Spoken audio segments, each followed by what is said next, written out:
So, welcome to the home science class again. So, we were doing chapter 1 and we have already done what is work, what is livelihood, what is a job, what is career, all these things.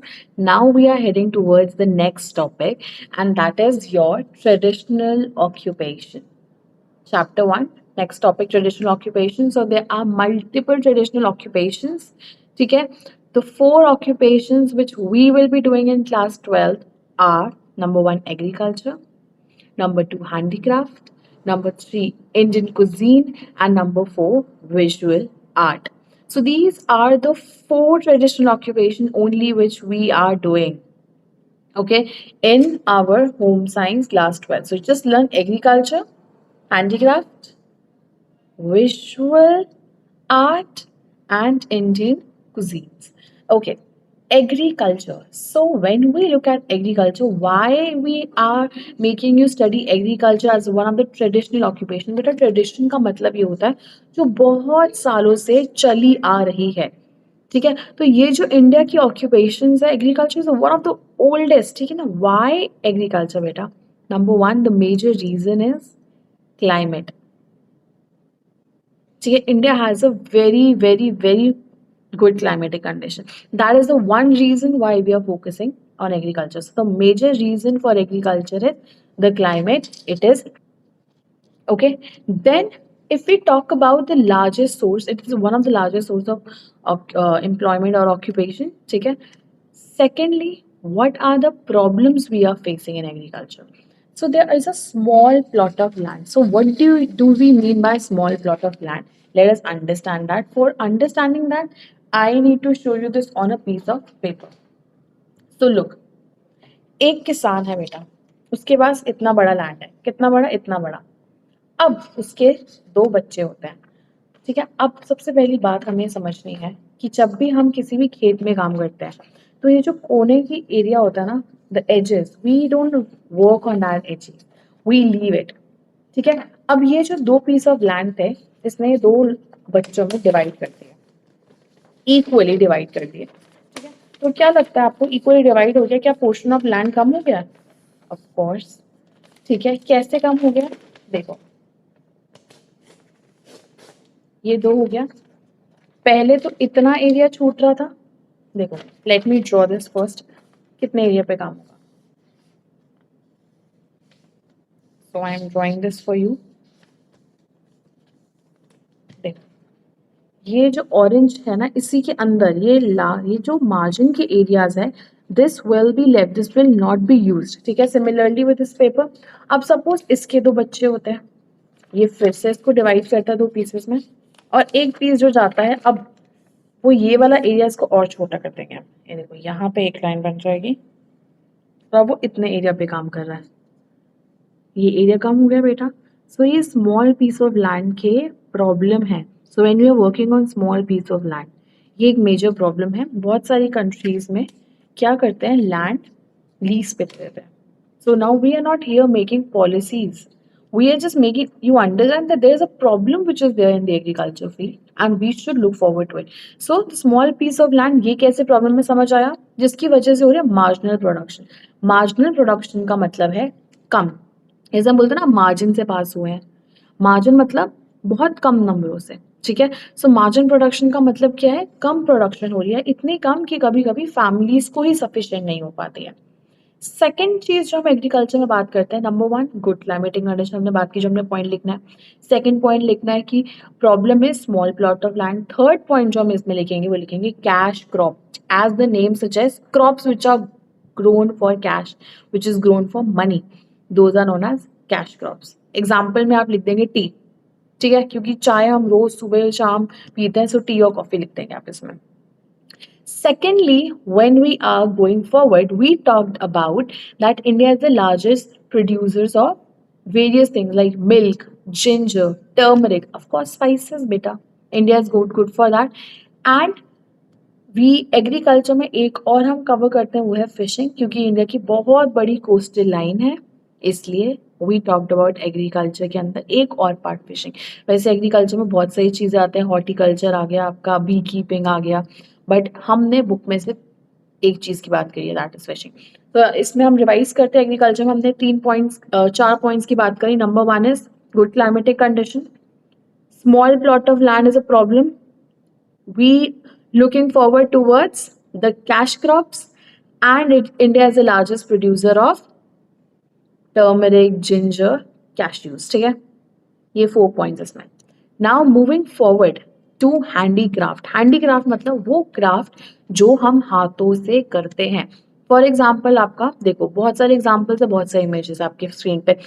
Pottery, pots देखो, first image जो आपको दिख रही है वहां पे pot. Then आपकी jewellery making, so the piece I am wearing jewellery, so it is hand crafted. Okay, they have not used any machines, they are handmaids. Then there is weaving. When we talk about industries, there's a weaving industry. ठीक है, लोग वहां पे बैठ के machines के साथ weave कर रहे होते हैं. If you look at this image जहाँ पे आपको कुछ ब्लैक ब्लैक दिख रहा है, ये वीविंग का एक मशीन है. देन देर इज निटिंग, देखो वो जो सुई के साथ कर रहे हैं वो निटिंग है.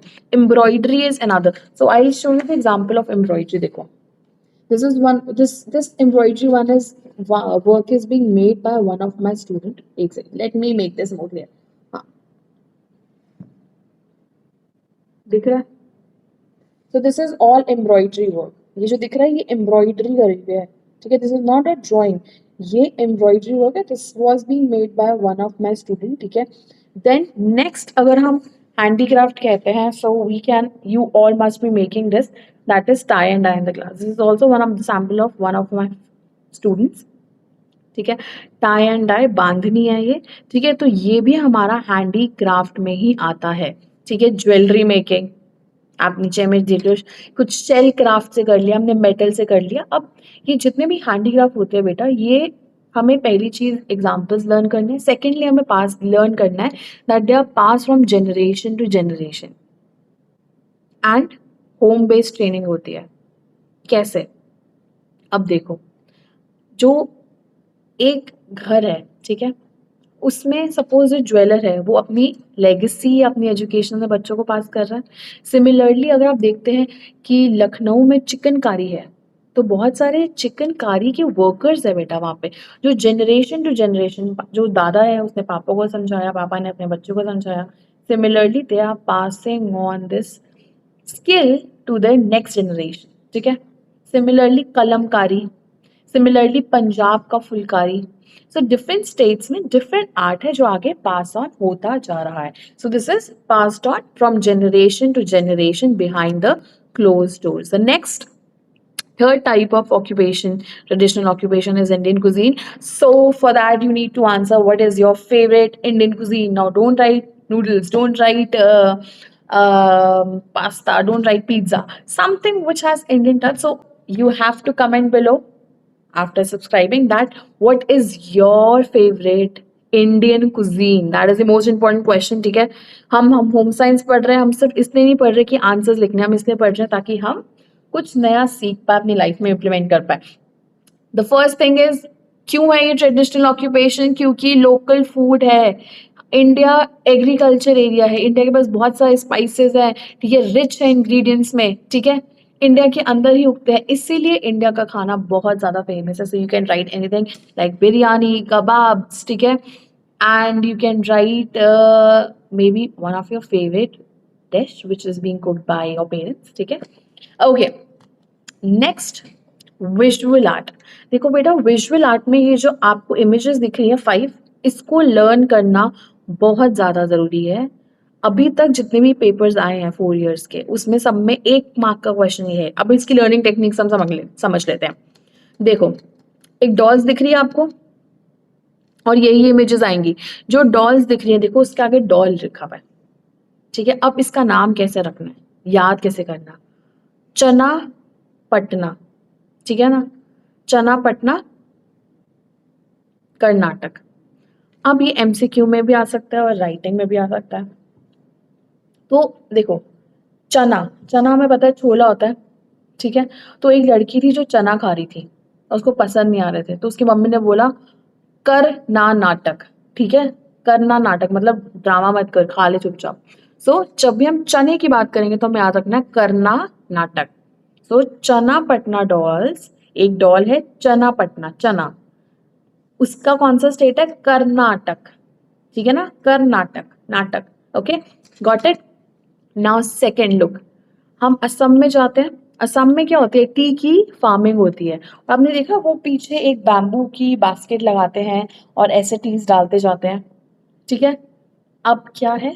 असम में बैम्बू क्राफ्ट है। क्या है? असम में bamboo craft.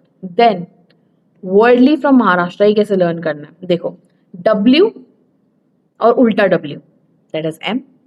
So one is your, if I say, एक है आपका एम और एक है आपका उल्टा एम, तो देखो ये, ठीक है, एम महाराष्ट्र, उल्टा एम वर्डली। सो वर्डली इज फ्रॉम महाराष्ट्र, ये लर्निंग टेक्निक है। और वर्डली में क्या है बेटा? वर्डली में बेसिकली, अब देखो वर्डली बनती है ऐसी, ये एम और एम लिख लिया, इसी को अगर हम जोड़ते हैं, देखो यहाँ पे ऐसे हमने जोड़ा और ऐसे किया और यहाँ पे एक हेड बना दिया और ये वर्डली बन गई, ठीक है। तो जहां भी आपको ऐसे दिखेंगे तो उसमें एक एम है और एक डब्ल्यू है, तो एम का मतलब है महाराष्ट्र और डब्ल्यू का मतलब है वर्डली, ठीक है। तो ये एक विजुअल लर्निंग टेक्निक है।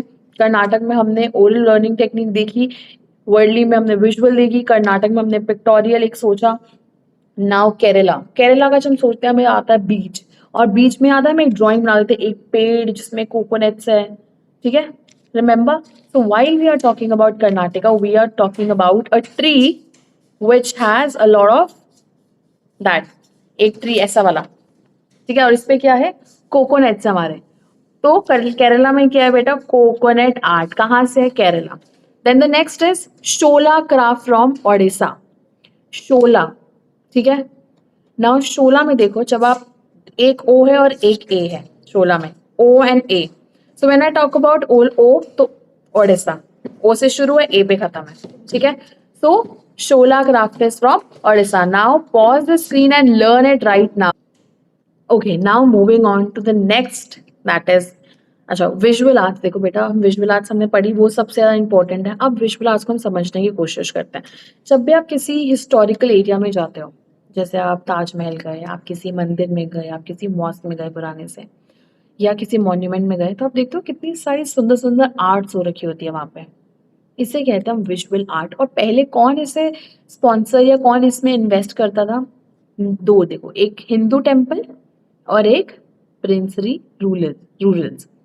अब क्या बेटा? हिंदू टेम्पल, ठीक है, कोई भी मंदिर है, टेम्पल है, वो इन्वेस्ट करेगा, और जो वहाँ का रूलर है वो इन्वेस्ट करेगा, और वो दोनों आर्टिस्ट और आर्टिसंस को पैसे देते थे और उससे होता था। अब ये मोस्टली रिलीजियस वर्शिपिंग प्लेसेस में ही होता था विजुअल आर्ट्स। अब इसमें चाहे आप स्टोन के ऊपर देख लो, कोई क्राफ्ट हो रखा है, आप पेंटिंग्स देख लो, भी आर्टिसंस ने बहुत पहले बना दिए, अब तो वो सारे राजा महाराजा नहीं है, तो अब इसका गवर्नमेंट देखती है, ठीक है। Am I clear? इसमें सबसे ज्यादा इंपॉर्टेंट है ये लास्ट स्लाइड जो हमने लर्न की थी। विजुअल आर्ट में बस you have to just learn that they were being held by the Hindu temples and the rules, ठीक है, and mostly they involve all the religious places, the worship places, that's it. Now, major constraint that cause losing out traditional occupation. ये जितनी भी traditional occupations है बेटा, हम इन्हें क्यों खो रहे हैं? क्यों खो रहे हैं? ठीक है। और सेकंड चीज हम पढ़ेंगे, चैलेंजेस क्या फेस कर रहे हैं हमारे आर्टिस्ट लोग इसमें। सबसे पहले हम क्यों खो रहे हैं बेटा? क्योंकि नंबर वन इलिटरेसी है, जो हमारा आर्टिस्ट है वो इतने एजुकेटेड नहीं है, ठीक है। सेकेंडली एक सोशो इकोनॉमिक बैकवर्डनेस। सोशो का मतलब सोसाइटी में कनेक्शन ही नहीं, आर्टिस्ट कैसे पहुंचे हम तक, या हम आर्टिस्ट तक कैसे पहुंचे। इकोनॉमिकल मतलब पैसों की कमी आर्टिस्ट के पास भी, ठीक है। Socio economic backwardness, then slow implementation of land reforms. Land reforms किसके लिए बेटा? एग्रीकल्चर के लिए, ठीक है। देन फाइनेंसेस, पैसे की कमी, of course money is the most important thing in starting anything. Then marketing services, कहते हैं ना जो दिखता है वो बिकता है, तो ये दिख ही नहीं रहे बेचारे, ठीक है। So marketing is the most important. जो मार्केटिंग में होता है ना, why do you try something new, तुमने देखा ना, अरे मम्मा उसकी advertisement, I want to try that. So advertisement marketing is very less. Now shrinking of forest, क्योंकि जितने भी ये क्राफ्ट की हम बात करिए सारे रिसोर्सेज नेचुरल होते हैं, ठीक है। ये कहाँ से आएंगे, जब फॉरेस्ट, तो इन्वायरमेंट इफेक्ट हो रहा है, फॉरेस्ट कम हो रहे हैं, रिसोर्सेज कम हो रहे हैं, सब एक साथ लर्न कर लेना। अब चैलेंजेस क्या फेस कर रहे हैं बेटा हमारे आर्टिस्ट लोग, ये चैलेंज फेस कर रहे हैं कि डिजाइन में बहुत इनोवेशंस हो रही हैं, ठीक है। वो इनोवेशंस को, कि पहले देखो, आप देखो फुलकारी जो थी साड़ी पे होती थी, अब दुपट्टे पे भी हो रही है, ठीक है। अब तो जुत्ती में भी इसके डिजाइन आ गए फुलकारी के, ठीक है। और फुलकारी के लोग सूट्स भी बना रहे हैं, कॉट सेट्स बना रहे हैं। सो ये जितने भी डिजाइन इनोवेशंस हैं उसको अडॉप्ट करना भी बहुत, चेंजिंग मार्केट को समझना भी बहुत इंपॉर्टेंट है। देन इसको प्रिजर्व कैसे करते हैं, अब जनरेशन अगर टूट गई बीच में, एक ने बोल दिया मैं नहीं करना चाहता, मैं तो लॉयर बनूंगा, फिर वो क्लोज डोर्स के पीछे जो इतनी सारी स्किल्स पास हो रही है वो कैसे आएंगी, ठीक है। Then eco friendly raw materials कम हो गए हैं, पैकेजिंग की प्रॉब्लम है, लूज आइटम्स कोई नहीं खरीदना, you need to packet everything. Government की तरफ से, क्योंकि गवर्नमेंट की क्या फॉल्ट है बेटा इसमें, ये बहुत अनऑर्गेनाइज सेक्टर है, इसीलिए गवर्नमेंट भी कभी कभी इसके अंदर इंटरवेंशन नहीं ला पाती। देन ट्रेनिंग फैसिलिटीज कम है, अब वो अपनी स्किल्स में तो माहिर है, बट उस स्किल्स के साथ आगे पैसे कैसे बनाने हैं या फिर लोगों को कैसे मोटिवेट करना है टू बाय दैट, ठीक है। So among these kindly learn any 4 points which you feel are very easy to learn, any 4 points which you feel are very easy to learn, okay.